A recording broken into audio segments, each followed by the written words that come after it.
बच्चों नमस्कार, स्वागत है आपके अपने YouTube चैनल एग्रोटेक स्टडी में। और बच्चों मैं हूं अरविंद यादव।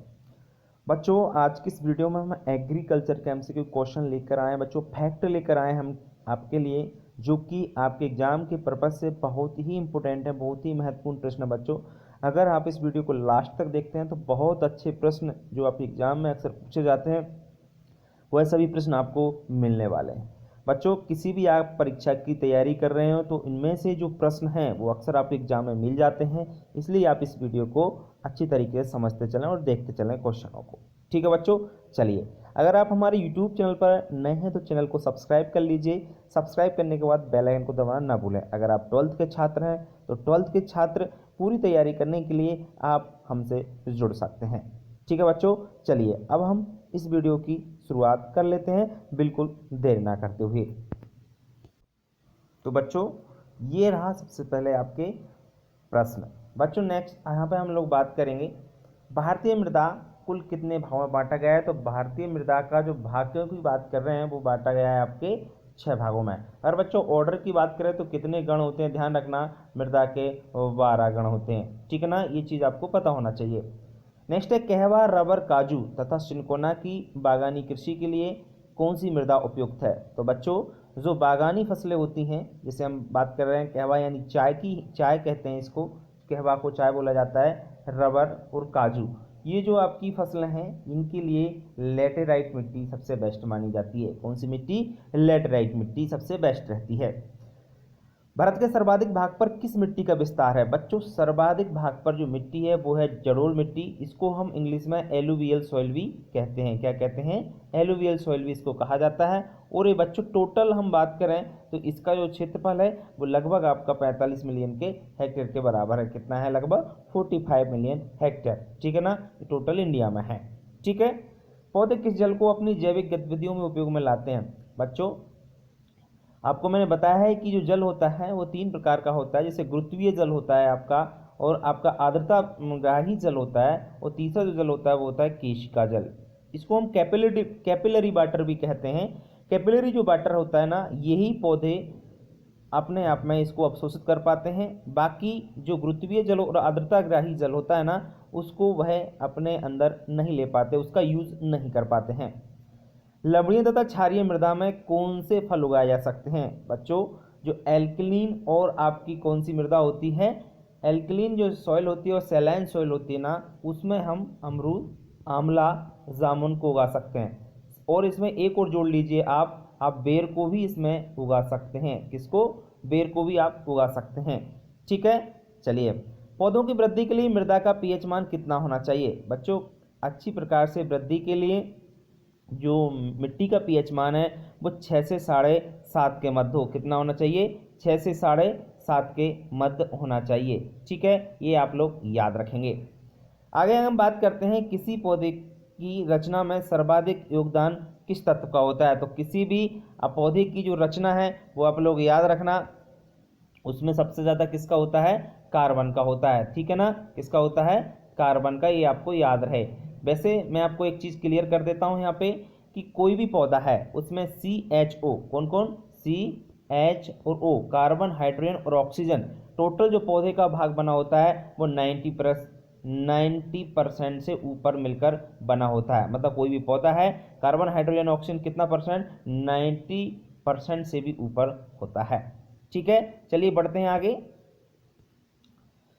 अम्लीय मृदा में सुधार के लिए किसका प्रयोग किया जाता है। बच्चों जो आपकी एसिडिक सॉइल होती है उसको सुधारने के लिए हम लोग चूना पत्थर व आपका जो बिना बुझा चूना है उसका प्रयोग करते हैं। ध्यान रखें आप लोग। अम्लीय मृदा के साथ मैं आपको बता देता हूं कि जो क्षारीय मृदा होती है आपकी, क्षारीय मृदा को सुधारने के लिए हम लोग किसका प्रयोग करते हैं? जिप्सम का प्रयोग करते हैं। किसका प्रयोग करते हैं? ध्यान रखें, हम लोग जिप्सम का उपयोग करते हैं आपकी अम्लीय मृदा क्षारीय मृदा को सुधारने के लिए, जबकि अम्लीय मृदा को सुधारने के लिए चूना का प्रयोग करते हैं। नेक्स्ट है आपका फलों को शीघ्र पकाने में किस तत्व की भूमिका महत्वपूर्ण होती है। फलों को अगर आपको जल्दी पकाना है तो ध्यान रखें उसके लिए जो महत्वपूर्ण भूमिका निभाने वाला तत्व है वो है आपका फास्फोरस। कौन सा है आपका? फास्फोरस। इससे हमारे फल बहुत जल्दी पक जाते हैं। यूरिया किस प्रकार का अपशिष्ट प्रभाव मृदा में डालता है। हम लोग अगर यूरिया का प्रयोग हमारी फसल में करते हैं तो यूरिया का जो इफेक्ट होता है ना वो हमारी फसलों पर कैसा होता है, अम्लीय होता है। मतलब ये हमेशा ये पीएच को कम करता है, इसलिए उसका क्या होता है, जो इफेक्ट होता है वो अम्लीय होता है। आपको पता है यूरिया में कितने परसेंट, 46% नाइट्रोजन पाई जाती है। कितने प्रतिशत, 46% नाइट्रोजन पाई जाती है। बच्चों नेक्स्ट है, पौधों में वृद्धि एवं प्रोटीन उत्पादन के लिए कौन सा पोषक तत्व कारगर होता है।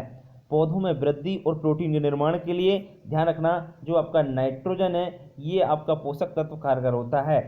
ठीक है ना, ये आप लोग जरूर याद रखेंगे। चलिए बढ़ते हैं हम आगे नेक्स्ट आपके प्रश्नों की ओर।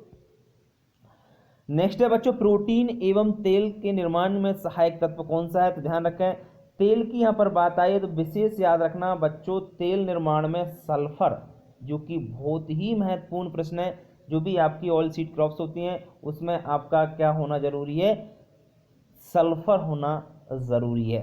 ठीक है, दलहनी फसलों में नाइट्रोजन स्थिरीकरण में कौन सा तत्व पोषक तत्व सहायक होता है। तो दलहनी फसलों में ध्यान रखें आप लोग, जो पोषक तत्व हेल्प करता है कि नाइट्रोजन स्थिरीकरण, आपको पता है कि वायुमंडल में जो नाइट्रोजन पाई जाती है 78%, आपको ये जानकारी होगी। उसमें हमारे जो दलहनी फसलें होती हैं, दलहनी फसलों की जड़ों में राइजोबियम नामक जीवाणु पाया जाता है जो वायुमंडल से नाइट्रोजन का क्या करता है, स्थिरीकरण करता है। ठीक है ना।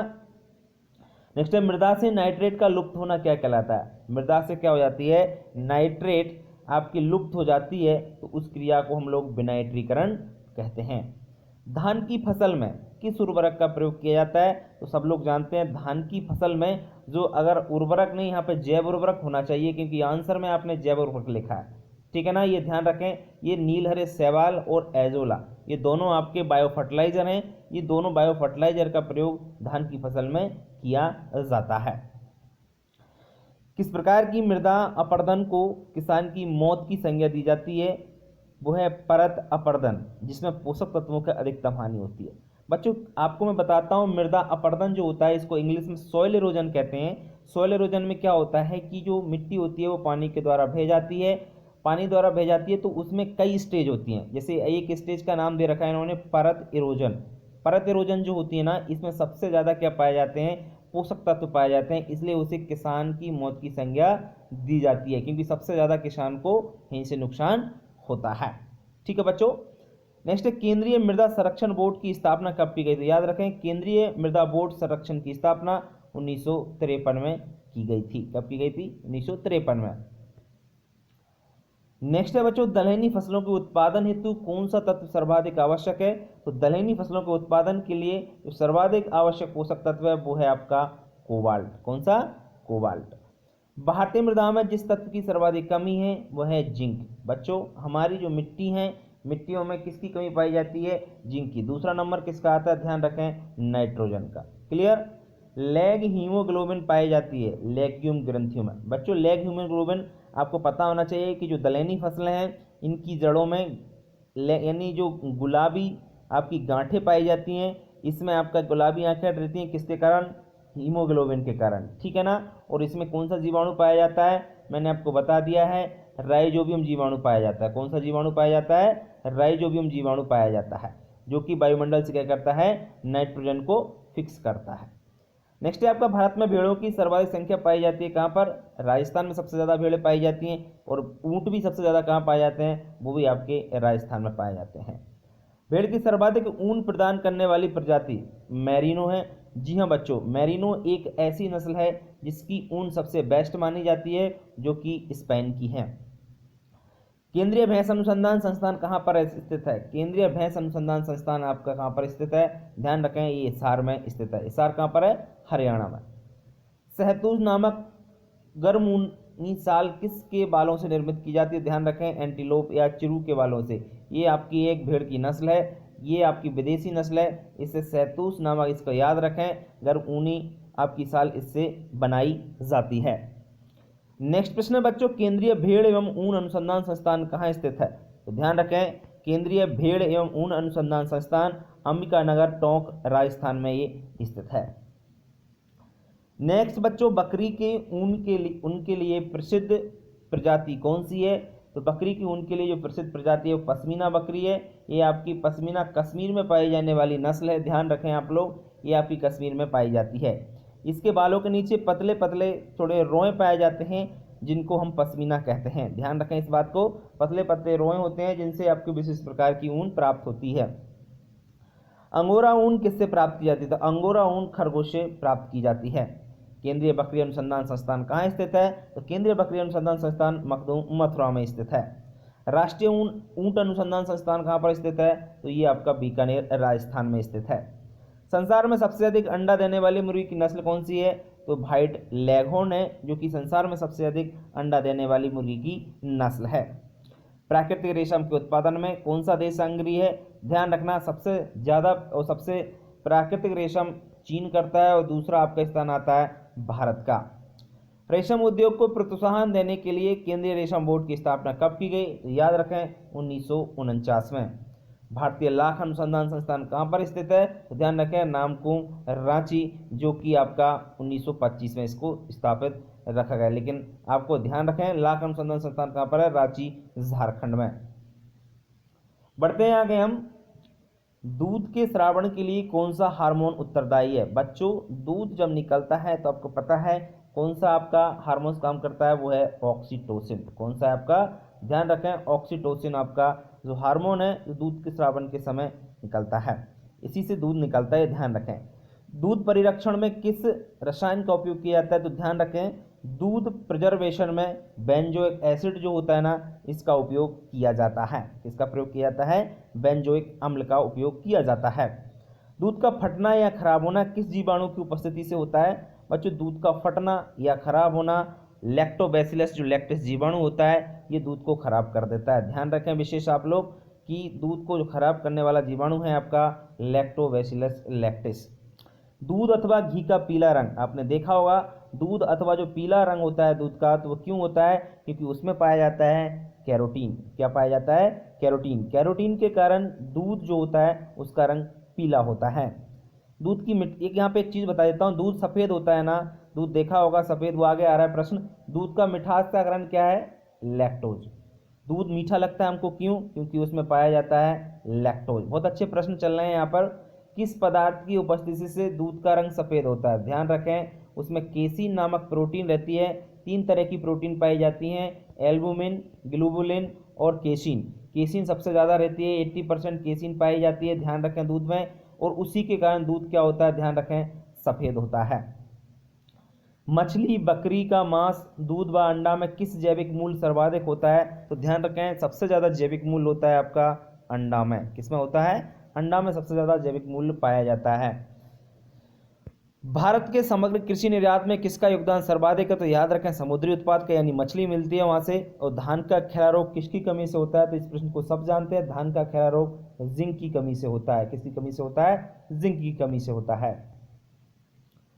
आम के गुच्छा रोग का कारण क्या है बच्चों? आम का गुच्छा रोग जो होता है वो किसके कारण होता है बताइए आप लोग? उसका कारण है वायरस के कारण। इसको बंची टॉप बोलते हैं, ध्यान रखें इंग्लिश में गुच्छा रोग को बंची टॉप बोला जाता है। और बंची टॉप जो बीमारी है आपकी किसके कारण होती है? ये ध्यान रखें आप लोग, ये बीमारी आपकी वायरस के कारण होती है। अरहर का बंजा रोग, इसको बांझपन बोलते हैं, ये किसके कारण होता है बच्चों? अरहर का बांझपन रोग विषाणु के कारण होता है। किसके कारण होता है? वायरस के ही होता है। रानीखेत बीमारी का प्रमुख कारण वायरस है जो प्रभावित करता है किसको? रानीखेत बीमारी मुर्गियों में होती है। रानीखेत बीमारी की खोज की बात करें सन 1928 में की गई थी आपकी। कब की गई थी? 1928 में की गई थी। कहाँ पर की गई थी? उत्तराखंड रानीखेत नामक स्थान पर, इसलिए इसका नाम रानीखेत पड़ा। ध्यान रखें इस बात को। राष्ट्रीय पौध संरक्षण प्रशिक्षण संस्थान कहाँ स्थित है? तो राष्ट्रीय पौध संरक्षण प्रशिक्षण संस्थान आपका हैदराबाद में स्थित है। राष्ट्रीय खरपतवार विज्ञान अनुसंधान केंद्र कहाँ पर है? सब लोग जानते हैं, राष्ट्रीय खरपतवार विज्ञान अनुसंधान केंद्र जबलपुर मध्य प्रदेश में स्थित है। High security animal disease laboratory कहाँ स्थित है? तो ये आपकी भोपाल में स्थित है। राष्ट्रीय समेकित कीट प्रबंधन अनुसंधान केंद्र, इसको IARI के नाम से जानते हैं। Indian institute IARI, Indian Institute of agriculture research, जो कि नई दिल्ली में आपका स्थित है। एक बात बता देता हूँ, राष्ट्रीय समेकित कीट प्रबंधन अनुसंधान केंद्र ये आपका इंस्टीट्यूट है जो कि नई दिल्ली में स्थित है। और ये IRI के अंतर्गत आता है, ये है इसका मतलब। नेक्स्ट है आपका हरित क्रांति, ग्रीन रेवोल्यूशन शब्द का जन्मदाता किसे माना जाता है? तो अमेरिकी वैज्ञानिक थे विलियम्स गॉड। इनको आपको ध्यान रखें, विलियम्स गॉड जो आपके हैं, इनको हरित क्रांति बर्ड इन्होंने दिया था। ठीक है ना, बर्ड की बात रखें तो विलियम्स गॉड ने बर्ड दिया था। और हरित क्रांति का जनक किसे कहा जाता है? तो ये यहाँ पर ध्यान रखना, हरित क्रांति का जनक विश्व में Norman Ernest Borlaug, NE Borlaug जो है आपके, NE बोरलॉग को आपका हरित क्रांति का पिता कहा जाता है। और एक बात बताऊं, ये विश्व के पिता हैं, जबकि इंडिया की पूछा जाए कि हरित क्रांति के भारतीय जनक कौन हैं, तो भारतीय जनक हैं MS स्वामीनाथन। कौन है आपके? MS स्वामीनाथन को आपको पिता कहा जाता है भारत की हरित क्रांति के, याद रखेंगे आप लोग। आगे हम लोग बात करते हैं, नेक्स्ट है बच्चों आपका वर्षा जल के संग्रहण तथा पेयजल समस्या के निवारण के लिए महत्वाकांक्षी योजना जिसका शुभारंभ प्रधानमंत्री ने 27 जनवरी 2003 को किया था, वह कौन सी योजना थी? वो आपकी हरियाली परियोजना थी। कौन सी थी? हरियाली परियोजना। इसमें एक प्रश्न आपका रह गए, तो मरुभूमि विकास कार्यक्रम कब प्रारंभ किया गया? तो 1970-78 में किया गया। और समय के तो बंजर भूमि विकास कार्यक्रम कब प्रारंभ किया? तो 1989-90 में इनको भी आपका स्टार्ट किया। ये भी थोड़ा सा आप लोग याद रखेंगे। भारत निर्माण कार्यक्रम 2005 में प्रारंभ किया गया, जिसके कितने घटक थे? 6 घटक थे। कौन कौन से थे? सिंचाई, सड़क, आवास, जलपूर्ति और विद्युतीकरण और दूरसंचार। ये आपके भारत निर्माण कार्यक्रम 2005 में जब स्टार्ट किया गया था तो उसकी ये घटक 6 थे। इन पर सबसे ज्यादा जोर दिया गया था। विभेदीकृत ब्याज योजना का प्रमुख उद्देश्य क्या है? समाज के कमजोर वर्ग के लिए एक रियायती ऋण प्रदान करना। नेक्स्ट है बच्चों आपका गरीबी उन्मूलन का नारा सर्वप्रथम छठी पंचवर्षीय योजना में किसके द्वारा दिया गया? तो गरीबी उन्मूलन का जो नारा था सर्वप्रथम किसके द्वारा दिया गया? बताइए आप लोग, ध्यान रखना। ये आपका पंडित जवाहरलाल नेहरू इंदिरा गांधी के द्वारा ये दिया गया था। चलिए बढ़ते हैं आगे। राष्ट्रीय खरपतवार विज्ञान अनुसंधान केंद्र कहाँ स्थित है? राष्ट्रीय खरपतवार विज्ञान अनुसंधान केंद्र स्थित है आपका कहाँ पर? बताइए, सब जानते हैं, अभी बताया, जबलपुर में स्थित है। भारत में सर्वप्रथम कृषि विश्वविद्यालय की स्थापना कहाँ की गई? तो भारत में सर्वप्रथम कृषि विश्वविद्यालय की जो स्थापना की थी वो पंतनगर उत्तराखंड में सन 1960 में की थी। कब की थी? 1960 में, ये आप लोग याद रखेंगे। ठीक है। राष्ट्रीय सरसों अनुसंधान संस्थान केंद्र कहाँ स्थित है? राष्ट्रीय सरसों अनुसंधान केंद्र भरतपुर राजस्थान में स्थित है। केंद्रीय कृषि विश्वविद्यालय किस राज्य में स्थित है? बच्चों केंद्रीय कृषि विश्वविद्यालय आज की डेट में हमारे देश में 3 हैं। एक तो मणिपुर इम्फाल में है, ये आपका कहाँ पर है? मणिपुर इम्फाल में। और दूसरा आपका कहाँ पर है? झांसी उत्तर प्रदेश में। कहाँ पर है? झांसी उत्तर प्रदेश में ये स्थित है। आगे अगर हम बात करें बच्चों,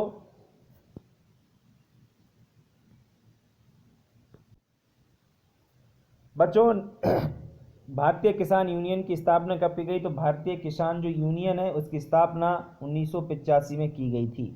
अभी जो किसान आंदोलन चल रहा है वो भारतीय किसान यूनियन के जो नेता हैं वो ही इसको चला रहे हैं, जब इसकी स्थापना 1985 में कर दी गई थी।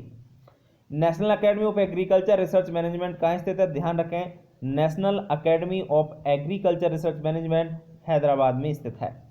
कौन सी फसल दलहन, चारा और हरी खाद के रूप में प्रयुक्त होती है? तो ध्यान रखना, आपकी दलहन में लोबिया और मूंग और अरहर, ये तीनों फसलें ऐसी हैं, मोस्टली लोबिया और मूंग भी इनका आंसर सही होता है। ये दलहन में भी काम आती हैं, चारे की भी काम आती हैं, और हरी खाद, आप लोग हरी खाद जानते होंगे कि दलहनी फसलों को खेत में जोत दिया जाता है, ठीक है ना, तो वो आपकी क्या है? ये तीनों काम आती हैं, याद रखें आप लोग। प्रमुखता वर्षा आधारित फसल मूंगफली, तिल, बाजरा शुष्क क्षेत्र में की जाने वाली फसलें जिनकी सिंचाई पूर्णतः बरसात पर डिपेंड करती है, और ये सभी खरीफ की फसलें हैं। ठीक है। किस फसल की खेती पूरे वर्ष की जा सकती है? तो बच्चों कल भी बताया था, मक्का, और एक और सूरजमुखी है, और तीसरी आपकी कौन सी है? ध्यान रखना, मूंग। ये तीनों फसलें ऐसी है जिनकी हम लोग क्या करते हैं? वर्ष भर फसल, यानी तीनों सीजन में इनकी खेती कर सकते हैं।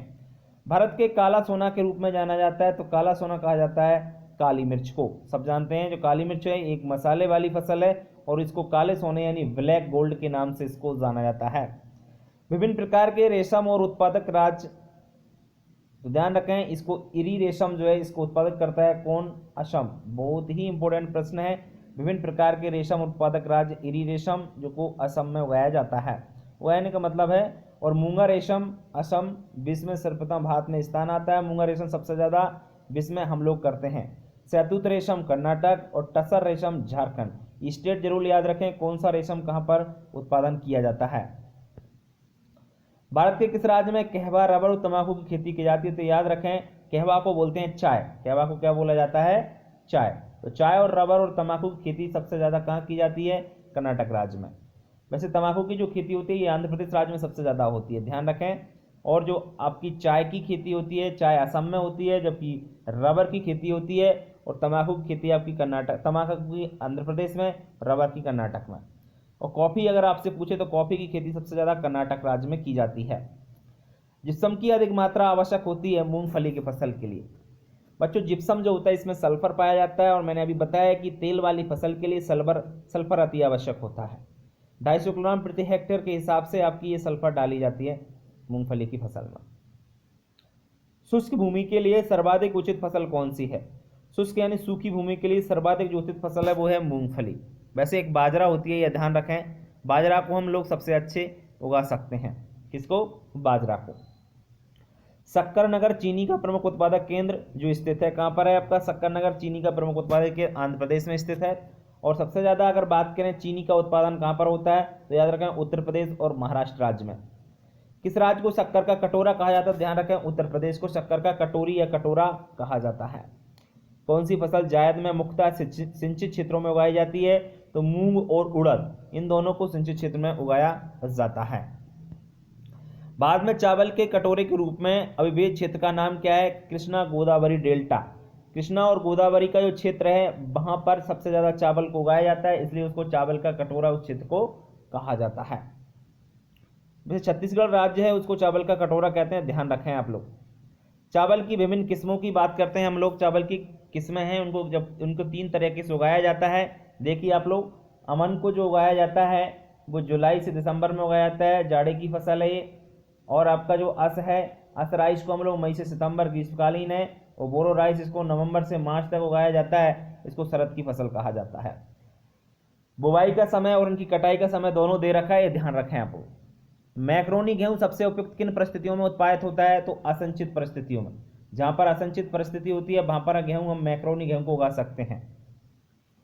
3 तरह का गेहूं होता है, मैंने आपको बताया, टेट्रिकम एस्टिबम आपका खाने वाला गेहूं होता है, ब्रेड गेहूं कहते हैं आपका। दूसरा आपका ड्यूरम गेहूं होता है और तीसरा आपका मैक्रोनी गेहूं होता है। सबसे ज़्यादा टेट्रिकम एस्टिबम को उगाया जाता है, टेट्रिकम ड्यूरम और टेट्रिकम आपका डाइकोकम। तो मैक्रोनी गेहूं जो होता है वो टेट्रिकम आपका डाइकोकम होता है, जो कि असंचित क्षेत्रों में हो जाता है। चंद्रा और कौशल किस फसल की प्रजाति है? चंद्रा कौशल मूंगफली की महत्वपूर्ण प्रजाति है। आलू के चिप्स उत्पादन के लिए सबसे अच्छी प्रजाति कौन सी है? तो वो है कुपरी चिप्सोना 2। कौन सी है? कुपरी चिप्सोना 2। इससे सबसे अच्छे आलू के चिप्स बनाए जाते हैं। मटर की बिना पत्ती या पत्ती विहीन प्रजाति कौन सी? वेरी इंपोर्टेंट प्रश्न है, वो है आपकी अर्पणा। कौन सी है आपकी? अर्पणा जो वैरायटी है इसमें पत्ती नहीं पाई जाती हैं। क्या नहीं पाई जाती? पत्तियां। हम भारत में कृषि क्षेत्र की विभिन्न क्रांतियों की बात करें तो भूरी क्रांति जिसको ब्राउन रेवोल्यूशन बोलते हैं, किससे संबंधित है? उर्वरक उत्पादन से। हरित क्रांति जो है आपकी ये खाद्यान्न उत्पादन से संबंधित है। पीली क्रांति तिलहन उत्पादन से संबंधित है। सुनहरी क्रांति बागवानी फलोद्यान। बादामी क्रांति आपकी मसालों उत्पादन एवं निर्यात से संबंधित है। गोल्ड क्रांति आलू उत्पादन से। और श्वेत क्रांति दूध उत्पादन से। और रजत क्रांति जो है आपकी किससे संबंधित है? अंडा मुर्गी उत्पादन एवं नीली क्रांति मछली उत्पादन से संबंधित है। ध्यान रखना ये सभी क्रांतियां ये पहले पढ़ा चुका हूं, सब लोग जानते हो, इसलिए मैंने आपको इनको जल्दी से बता दिया है। बढ़ते हैं और बाकी और प्रश्नों की ओर। और क्रांति हम लोग देख लेते हैं कि गुलाबी क्रांति है, ये आपका झींगा उत्पादन से संबंधित है। ये प्याज उत्पादन से भी संबंधित है, ये भी आप थोड़ा सा याद रखेंगे। किससे? प्याज उत्पादन से भी आपकी गुलाबी क्रांति संबंधित है। लाल क्रांति मांस एवं टमाटर उत्पादन से संबंधित है, जबकि जो ब्लैक क्रांति है ये वैकल्पिक ऊर्जा और एथेनॉल उत्पादन से संबंधित है। इंद्रधनुष क्रांति बोलते हैं तो कृषि क्षेत्र की विभिन्न क्रांतियों को एक साथ लेकर चलना, वो आपकी इंद्रधनुष क्रांति के अंतर्गत आता है।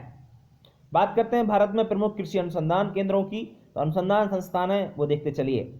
इंडियन एग्रीकल्चर रिसर्च इंस्टीट्यूट यानी IARI कहाँ पर स्थित है? नई दिल्ली में। Indian grassland and fodder research institute कहाँ पर है? तो ये आपका झांसी में स्थित है। और Indian Institute of forest management ये भोपाल मध्य प्रदेश में स्थित है।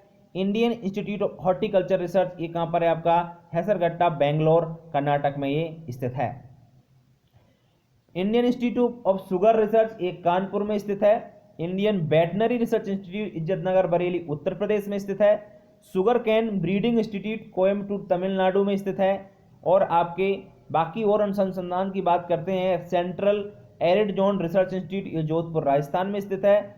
Central Food Technology Research Institute Mysore Karnataka में स्थित है। और Central of Institute of Medicinal Aromatic Plant Lucknow Uttar Pradesh में ये स्थित है। सेंट्रल पोटैटो रिसर्च इंस्टीट्यूट ये शिमला में स्थित है। Rice Research Institute Cuttack Orissa में स्थित है। Central Soil Salinity Research Institute Karnal Haryana में स्थित है। और Central Tobacco Research Institute Rajahmundry Andhra Pradesh में स्थित है। बच्चों इसकी हिंदी में अगर बात करें तो सेंट्रल पोटैटो आलू अनुसंधान केंद्र शिमला में है। चावल अनुसंधान केंद्र कटक उड़ीसा में। और आपका सॉइल सैलिनिटी रिसर्च इंस्टीट्यूट लवणता अनुसंधान केंद्र आपका करनाल हरियाणा में है। और आपका जो टोबैको रिसर्च इंस्टीट्यूट है यानी तंबाकू अनुसंधान केंद्र कहाँ पर है, राजमुंदरी आंध्र प्रदेश में। विभिन्न कृषि उत्पाद बोर्ड की बात करें तो कॉफी बोर्ड का मुख्यालय बेंगलोर में है बच्चों, कहाँ पर है, बेंगलोर में। रबड़ बोर्ड का मुख्यालय कोट्याम ये केरल में 1947 में इसकी स्थापना हुई थी। तो बच्चों ये थे सभी आपके वह प्रश्न जो आपके एग्जाम में अक्सर बनते हैं, पूछे जाते हैं, इसलिए आप इनको सभी को याद रखेंगे। अगर आपको कहीं समझ में नहीं आया है तो आप हमारे कमेंट बॉक्स में लिखकर किसी भी प्रश्न का आंसर पूछ सकते हैं। बच्चों अगर आप हमारे छात्र हैं, हमसे जुड़ना चाहते हैं तो हमारे मोबाइल नंबर आपको पता ही है, हमें आप व्हाट्सअप करके जुड़ सकते हैं। हमारा मोबाइल नंबर आपको पता है 72240026 और 28, ये हमारा व्हाट्सअप नंबर, और आपका कॉल भी इस पर आप लोग कर सकते हैं। ठीक है बच्चों, तो इस वीडियो में इतना ही। अगर वीडियो अच्छा लगा तो वीडियो को लाइक करें और अपने दोस्तों को शेयर करना बिल्कुल ना भूलें। वीडियो को अंत तक जरूर देखें आप लोग। तो वीडियो में आज के लिए इतना ही, कल फिर मिलेंगे, तब तक के लिए नमस्कार।